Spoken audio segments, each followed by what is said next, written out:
Welcome back. Tonight, I'm obsessed with President Trump's speech today to the Small Business Association.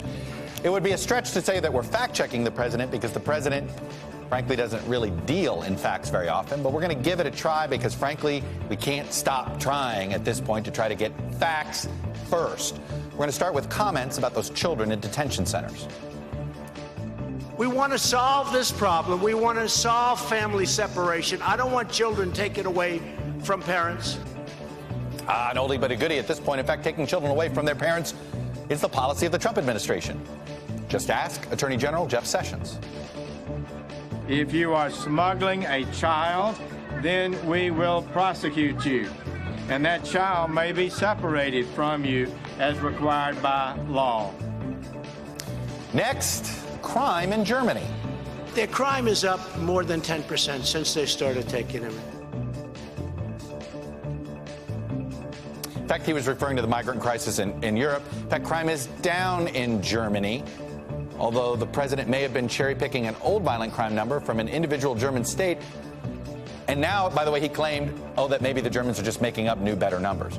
Next, the Justice Department Inspector General's report and Hillary Clinton. When you read that IG report about how she got away with what she got away with, it's a disgrace. It's a total disgrace.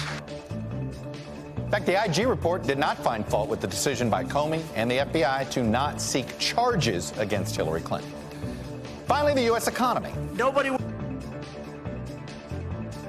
would have believed these numbers if I said them during the campaign. We have created more than 3.4 million new jobs since Election Day. All right. Got to give the president his due on that one. He is right, sort of, just not how he sold it. Yes. As he says, 3.4 million jobs have been created in the 18 months since his election. But people might have been more inclined to believe that if they also knew this, that in the 18 months before Mr. Trump's election, 3.9 million jobs were created. He sort of implies that that didn't happen. Anyway, that's when Mr. Trump was campaigning against what he said was the terrible economy under President Obama. Now, judging from the enthusiastic reception President Trump received from this trade association of small business owners, apparently they were more than happy with Mr. Trump's version of reality.